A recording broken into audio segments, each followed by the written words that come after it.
My message is that we'll be watching you.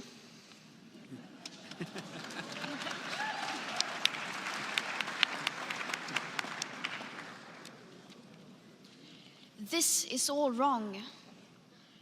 I shouldn't be up here.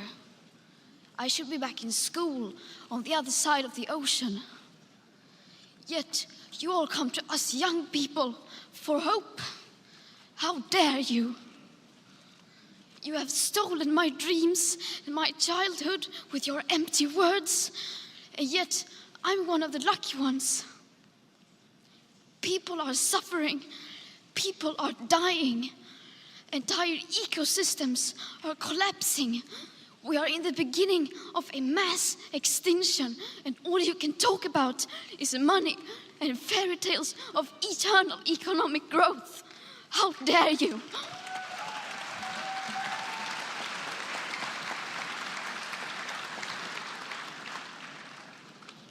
For more than 30 years, the science has been crystal clear.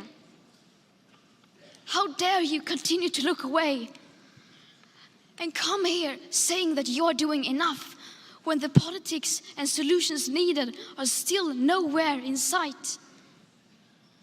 You say you hear us and that you understand the urgency. But no matter how sad and angry I am, I do not want to believe that. Because if you really understood the situation and still kept on failing to act, then you would be evil, and that I refuse to believe.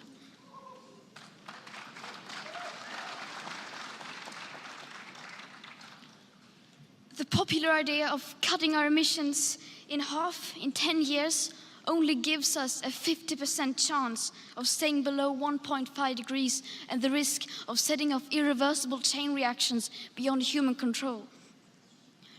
50% may be acceptable to you, but those numbers do not include tipping points, most feedback loops, additional warming hidden by toxic air pollution, or the aspects of equity and climate justice.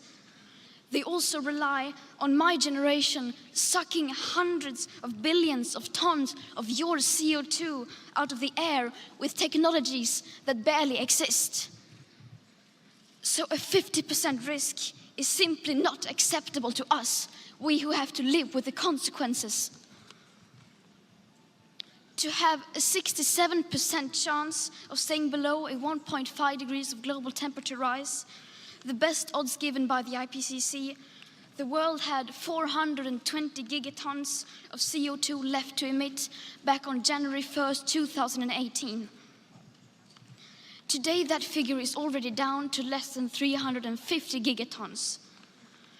How dare you pretend that this can be solved with just business as usual and some technical solutions? With today's emissions levels, that remaining CO2 budget will be entirely gone within less than 8.5 years. There will not be any solutions or plans presented in line with these figures here today, because these numbers are too uncomfortable and you are still not mature enough to tell it like it is. You are failing us. But the young people are starting to understand your betrayal. The eyes of all future generations are upon you. And if you choose to fail us, I say we will never forgive you.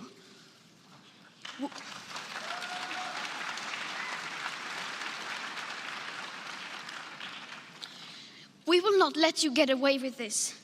Right here, right now, is where we draw the line. The world is waking up, and change is coming whether you like it or not. Thank you.